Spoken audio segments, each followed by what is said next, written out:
guys, I'm Dawson. That was a 777 squat. That was like my personal best. I had my best squat before I started doing all these things I'm going to show you all today was 635. I had a knee surgery and that changed my perspective on training a lot. I learned about ATG from Ben Patrick. Everyone thinks he's the guy who invented it all. He just like took ATG and applied it to basketball. What I'm trying to do is I'm trying to apply it to powerlifting. So I'm going to show you all how and walk out through the accessories I use to complement my squat. And this isn't all of them I use. I also do like backward sled, abduction machine. There's so many things to cover with that. You could be considered ATG, but it's more so just trying to teach y'all the concept of what that is and how you can, like, you know, apply it yourself to your own training. So yeah, we're gonna get to it. All right, the first one we're gonna do is gonna be the Tibia good morning. I'm gonna explain how to do it. A lot of people struggle to hit depth on a flat bench with it, and this is what that looks like. It's when you pretty much get all the way down here, abs to the bench, nipples to the bench, nose to the bench, and you come up.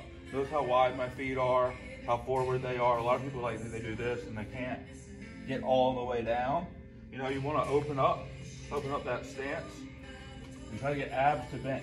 So if you can't do that with a PVC pipe or a barbell, I just use a PVC pipe because I like people to start with the regress version. Not everyone can start with a 45-pound barbell. Let's say you can't get all the way down to a flat bench, you can use an incline bench to make it easier, and then just lower the incline over time as you gain more mobility. Once you get good at it, you can use free weight. Oh God, I'm so smooth. You can also use a cable in front of you and have that like pull you like forward, but I prefer this version. I put it high bar, I don't put it low. That doesn't really make much sense. I like the leverage high bar it's giving me. Knees wide, I kind of think of it like a sumo deadlift. Like I'm not here, like my knees are out.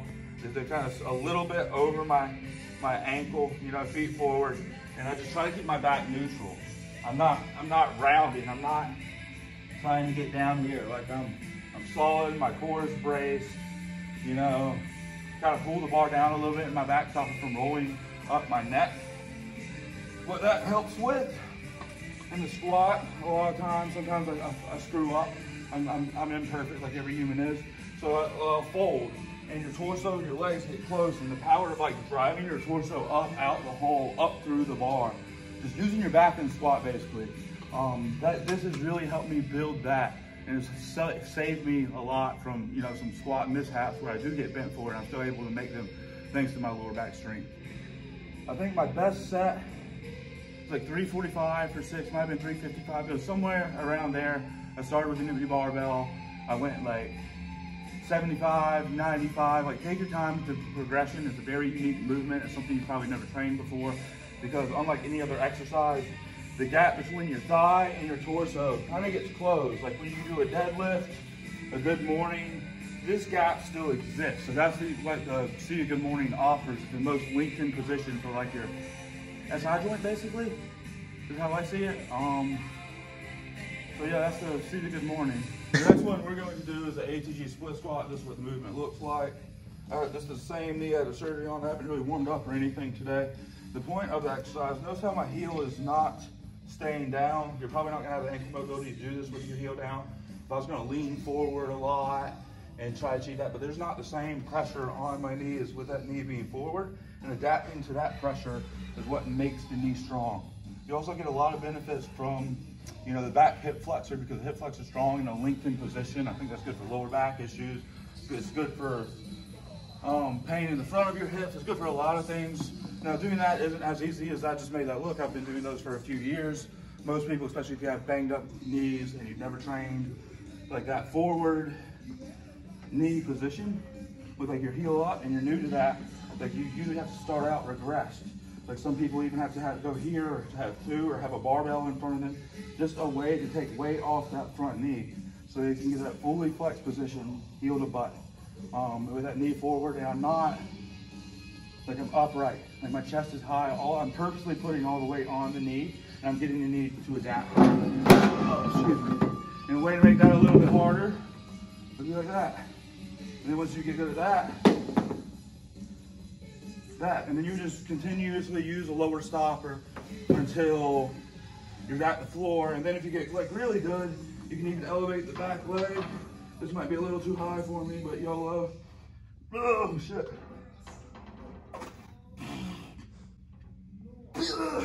It gets hard, man. All that body weight is on that front knee. So, yeah, that's the ATG split squat. So next up is gonna be hip flexor, basically, hip isolation. No one really trains their hip. Everyone trains their glute. For some reason, in common thought, when you have frontal hip pain, the goal is glute activation, clamshells. No one really trains the hip flexor with load. For some reason, it comes to the hip flexor, it's like, let's do stretches, let's do these weird power poses, let's do a bunch of fucking nonsense except for get stronger. I'm not telling you to do anything new. You can train your hip flexors this way, you can have the knee out a little more. It can be all the way out here. Personally, when I'm drilling for hip flexor, I just keep the knee directly in, drive up. I like doing one leg at a time because I feel like it hits my hip flexors more. You can do both feet at the same exact time if you want. You get a lot more core and abdominal. As you can see, it can be shaky. So, but I really enjoy single leg. I feel like I can load it heavier, I can go harder. I feel like it hits my hip flexors more, and that's something that's kind of hard to hit without your core, you know, being the limiting factor. So that's why I like doing these. I notice this helped a lot with anyone I've had with like frontal hip pain. It's helped a lot with building power in the squat and just hip stability. So that's why I like training these, and I like training them heavy. And the next one is going to be a Copenhagen. We're going to do a plank, and then I call it a Copenhagen bridge. You can call it whatever you want, I don't really care. This is a plank, it's just isometric. Notice I'm not crippled up, I'm not like twisted, I'm solid. Hips high, kind of rounding a little bit here, flexing that oblique hard. And if you want to make a dynamic movement, you can. And if you want to make that dynamic movement harder, you have to get a little creative. I'm using a decline bench. You could use like a barbell on there with like a pad on it, or a Smith machine with pad on it. You kind of have to get creative with what you got in the gym, but you want to keep progressing these. You just keep jacking the thing up higher. And this trains the adductor in a very isolated way, which is very hard to do. Because I mean, the adductor machine is cool, but if you get pretty strong, it's pretty easy to stack it out. And otherwise, it's a very difficult muscle to isolate itself. Like if you look up the exercises, it's like single leg stuff. I'm gonna go over Cossack squats next, that's a good one. But even then, the quad and the hamstring get to be such a limiting factor. Here, the adductor is pretty much the only limiting factor, and it works on your mobility. And I think it's probably the best one for your groin if I was gonna give you one. And there's a more regressed version. You can see the range of motion I can get. You can just keep jacking it up. The core needs to stay solid the whole time. Bring your ankles together at the top, you know. Yeah, that's the Copenhagen. Then backwards sled, which is the next one we're gonna be covering. I actually like, as you see from my ridiculous setup here, this is what I'm working with. I like having distance from the sled. You know, the band kind of like makes sure you can't like go extremely fast or push it too hard. But I just like smooth, consistent steps. I like going for time and distance. This isn't something I'm like loading up and ego lifting. I'm just trying to get a ton of blood in my quads. I'm trying to get a lot of knee flexion. You can even flex your tibias up a little bit whenever you do it, you know. So usually I try to go for time and more of a conditioning thing than for load, and try to get myself in shape. I'll go from walking backwards like that, trying to get as much knee bend, and whenever I push it forward, it's pretty much the same thing. So I kind of try to let the knees forward and get as much knee bend as I can. And I'm pushing through my toes. I think it's good for my feet. I think it's good for my quads. I think it's good for my glutes. Good for my cardiovascular system. And it's just really fun to do in the off season. It's low impact. So something you can do no matter how jacked up your knees are that can make them feel better. Next is the tibia raise. You don't need a slant board, but it's a cool tool. I'll show you why. We'll do this first. Notice how my butt's against the wall. My knees are locked, I'm not bent knees. Knees locked, butt against the wall, my back is not. I'm leaning forward to get a full stretch. And that allows me to get a full range of motion on the ankle. And that's really cool. You don't necessarily need a slant board, but say I want to make it a little easier on myself, I'd move it back a little bit. And this would put a little bit less of a stretch, and a little bit less of stress on the front of my shin, my ankle. And if you say you don't have a slant board, you don't necessarily need one, you can really just put your feet out far, knees locked, lean forward, push down, and go. You know, again, this is easier. You'll make it harder, go a little farther out. If you get really good and you don't want to buy a tibia raise machine, or a tip bar, which are great products by the way, but you don't necessarily need them. You can do a single leg. And you know, that'll strengthen the front of your ankle. You know, this is weak, this takes the hit. So when you're running, force always comes from the ground up. Say it runs through the tibia before it hits the knee. If you have a strong tibia, the knee doesn't take as much of a beating. Same thing from the squat, because all the power really comes from the ground up. It comes from your feet first. It has to kind of run through this first, you know? So I don't really care to have the world's biggest calves. I don't think I ever will, obviously.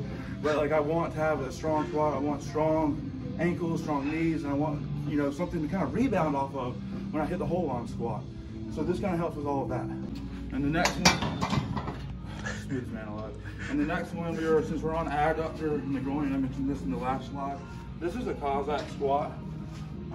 The goal is pretty much to lengthen the adductor, stretch out the groin. You definitely get some hamstring involvement. You also get some abductor just from having to like shift back and having the weight move laterally. You can do it in a few different ways. You can progress it in a few different ways. Once body weight gets hard, you can hold goblets. And notice my force-up position, how upright I am, you know. Or you can, my favorite way is to do it with a bar, high bar, because I feel like it's the most specific to what I'm doing in powerlifting. And that requires a little more forward lean. So it's more, you have to be more forward to keep it over to the middle of your foot, because you don't have that counterweight. Other ways you can progress is you can progress one side and do it one leg at a time. You get more of a stretch on the adductor. There's a few ways you can train it, but that I just do it with a barbell, and that's my favorite way. You're curious, like, yo, how do I implement it? W. How do I implement this in my program? I'm gonna give you a free program soon. I'm gonna be dropping it as soon as I'm done with the next two videos on this. I'm gonna do one for bench, I'm gonna do one for deadlift, and there's a lot to cover. I probably won't even be able to fit everything in those videos. I'm gonna do my very best. But yeah, that'll give you an example of how to program it, and y'all can kind of take it from there and, you know, spread the good word of full wrong. Next one we're gonna do is gonna be a high bar narrow stance squat. So I like having the wrist straight, the elbows back a little bit so that I can squeeze my tricep to lat and have my upper back nice and tight. My rib cage is down, my chest is down. And I really try to have my feet kind of under my hips. You know, your toes can be pointed out some, but whenever I squat, I shove my knees straight forward. I'm not trying to shove my knees out and open up. I'm shoving my knees straight forward because my quad is more lengthened here than it is here. So is my glute. And that's what I'm trying to do when what I'm trying to accomplish when I train is I'm trying to load my ankle, get some dorsal flexion, and get the knee really far over the toe, be really upright, and get really strong quads in a very knee flex position, because that's going to do a lot more for your quad than doing a high bar squat, say here. Even if I can do more load, my quad's not going to be so lengthened. And anytime you just build power in the bottom of a movement, whether it's squat, bench, or deadlift, you get stronger on deficit deadlifts, your deadlift gets stronger. You get stronger with duffalo bench, feet up bench, your bench press gets stronger. So I think of this like the same thing for squat. You're increasing the range of motion and you're building that bottom power. And another way you can train it, you can even use a slant board and do the same exact thing. It can give you some false ankle mobility, but also gives you the ability to stay a lot more upright. And look how far I can sit straight down and just load my quads. This puts a lot of pressure on the patellar tendon, but it allows the patellar tendon to adapt to that pressure, and it gives you really strong knees. I think my best set of this ever is like 474 for 3. I might even push 5. I actually did like 530 for a few. There's a few training cycles back. This is back when I was training for the showdown. Now I just do the normal narrow stance high bar. One's not necessarily better than the other. They're just different variations.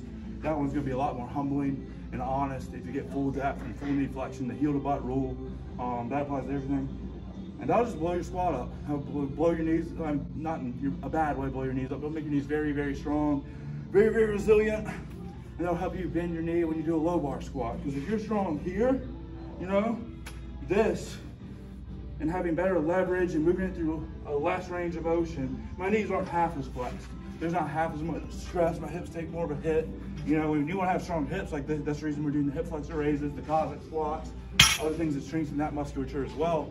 But you know, you will never have quads that are too strong. Thanks for watching, everybody.